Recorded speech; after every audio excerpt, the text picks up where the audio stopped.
पाकिस्तान अफगान अमल के लिए पुरअज़्म है। Army chief general Qamar Javed Bajwa की अमरीकी नाज़िमुल अमूर एंजेला एगलर से मुलाकात में गुफ्तगू। ISPR के मुताबिक मुलाकात में बाहमी दिलचस्पी, अफगानिस्तान की ताज़ा तरीन सूरत हाल, दो तरफा ताउन पर तबादला ख्याल किया गया। आर्मी चीफ का कहना था पाकिस्तान अफगानिस्तान में अमन के लिए शराकतदारों के साथ मिलकर काम करता रहेगा। अमरीकी नाज़िमुल अमूर ने कहा कि पाकिस्तान का इलाकाई अमन के लिए ताउन काबिल कदर है।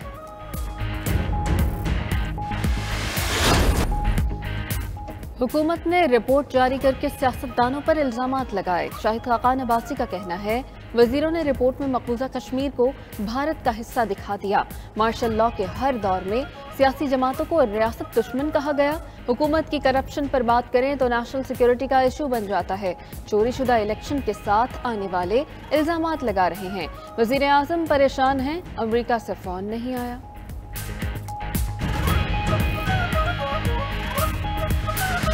इलेक्शन के अंदर फ्रॉड होता है, इसका सारे का हल टेक्नोलॉजी है। इंशाअल्लाह पहली दफा पाकिस्तान में इलेक्शन भी ऐसा करवाएंगे जो सब रिजल्ट कबूल कर लेंगे, और उसकी वजह यह होगी कि टेक्नोलॉजी को डेटा के साथ सिंक कर देंगे, और ये जो सारा ठप्पे लगाना और ये बैलेट भरना और ये जो जाली एक एक घर के अंदर कोई 100 वोट्स रजिस्टर करवाना, ये सब खत्म हो जाएगा। वज़ीर-ए-आज़म का टेक्नोलॉजी के जरिए आइंदा इंतखाबात कराने का ऐलान। कहते हैं ऐसा इलेक्शन कराएंगे कि सब उसे कबूल करें। ठप्पे लगाना, बैलेट पेपर्स, जाली वोट रजिस्ट्रेशन सब खत्म हो जाएगा। वज़ीर-ए-आज़म का दौरा NADRA headquarters, mobile registration van का इफ्तिताह किया। दूसरी जानिब इलेक्शन कमीशन ने इलेक्ट्रॉनिक वोटिंग मशीन का जायजा लेने का फैसला कर लिया। वफाकी वजीर शिबली फराज ने दावत दी थी।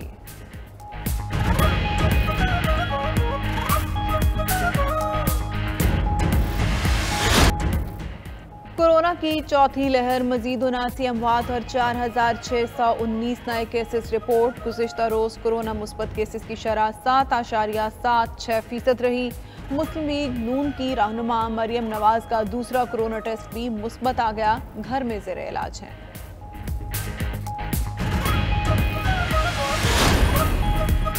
रवां बरस मईशत में 4 से 5% ग्रोथ मुतवक्के है। गवर्नर स्टेट बैंक रजा बाकिर का कहना है IMF से रकम मिलने से ज़र मुबादला ज़खायर बुलंद तरीन सतह पर होंगे।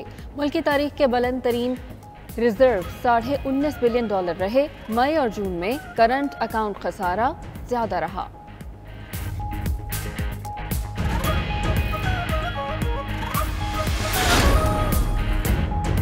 सूबाई वजीर फयाजुल हसन चौहान पंजाब हुकूमत के तर्जुमान मुकर्रर। वजीर आला पंजाब सरदार उस्मान बुज़दार ने मंजूरी दे दी। फयाज चौहान एतमाद पर पूरा उतरने के लिए पुरअज़्म। पंजाब हुकूमत के दीगर तमाम तर्जुमान ओहदों से फारिग।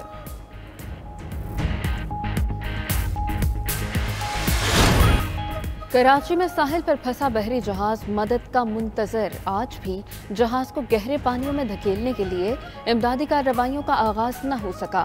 तेज हवाओं और ऊंची लहरों ने जहाज का रुख मोड़ दिया। रेत में फंसी क्रेन बरदार कश्ती को ताहाल न निकाला जा सका।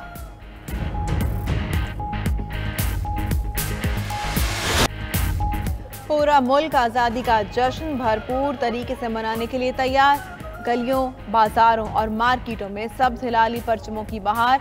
सजावटी अशिया के स्टॉल्स ने बाजारों की रौनकें बढ़ा दी। शहरियों ने घरों को बरकी कुमकुमों से सजा लिया। अहम सरकारी इमारतें भी आज़ादी के रंगों में रंग गईं।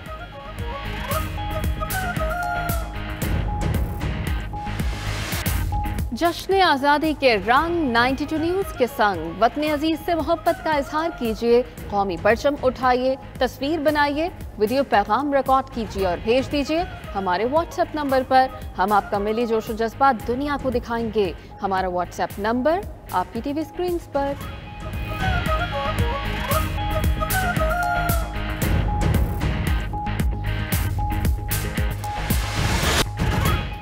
पॉप गुलकारा नाजिया हसन को दुनिया से गुजरे 21 बरस बीत गए। नाजिया हसन की मौत 21 बरस बाद भी मुअम्मा बनी हुई है। नाजिया के भाई ज़ुहैब हसन ने साबिक बहनोई पर बहन को जहर देने का इल्ज़ाम आयद कर दिया। मिर्ज़ा इश्तियाक बेग ने ज़ुहैब हसन पर 1 अरब रुपए हर्जाने का दावा दायर कर दिया।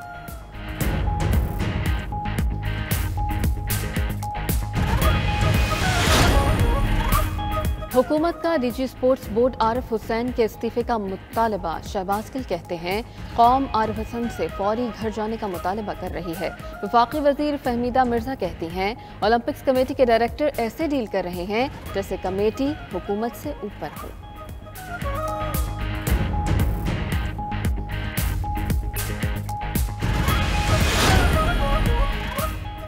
पाकिस्तान और वेस्ट इंडीज के दरमियान जमैका टेस्ट का दूसरा रोज ब्रेथवेट और रॉस्टन पाकिस्तानी बॉलर्स के सामने दीवार बन गए। पाकिस्तानी टीम पहली इनिंग्स में 217 रन बनाकर ढेर हो गई थी। फवाद आलम 56, फहीम अशरफ 44 रन के साथ नुमाया रहे।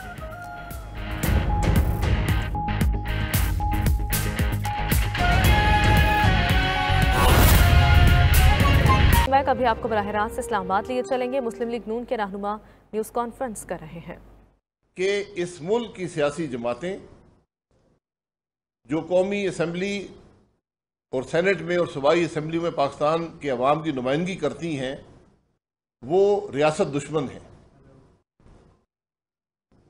ये बात कोई सियासी लीडर करे तो भी समझ नहीं आती,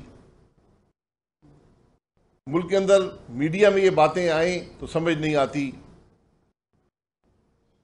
अगर मार्शल्लाह का दौर हो और माजी में हमारे हर मार्शल्लाह के दौर में सियासी जमातों को, सियासी लीडरों को,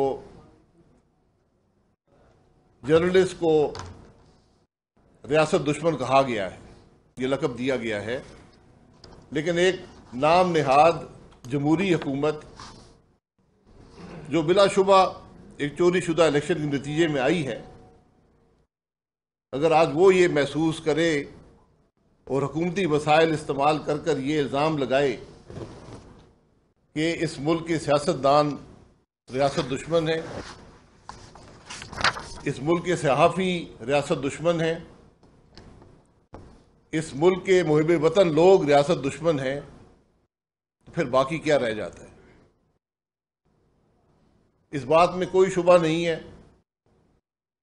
कि किसी मार्शल्लाह हुकूमत में भी सहाफ़त पर इतनी पाबंदियां नहीं आईं, इतने सहाफ़ी नहीं उठाए गए, इतने लोगों को धमकियां नहीं मिली जितनी इस हुकूमत के दौर में मिली हैं।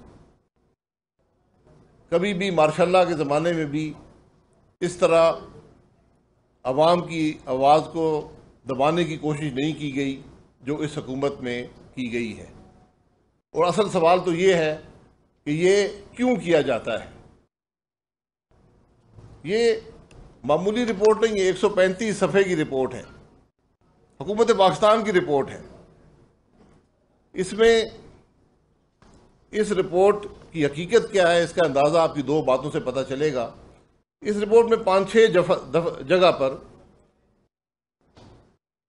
नक्शा दिखाया गया है एशिया का और मिडिल ईस्ट का, और उस नक्शे में कश्मीर को हिंदुस्तान का हिस्सा दिखाया गया है। तो क्या ये वज़रा ये जवाब दे सकते हैं कि इन्होंने ये रिपोर्ट देखी थी आने से पहले? क्या इस रिपोर्ट को इन्होंने पढ़ा था? अगर इन्होंने पढ़ा होता तो फिर इसकी जिम्मेवारी ये उठाते हैं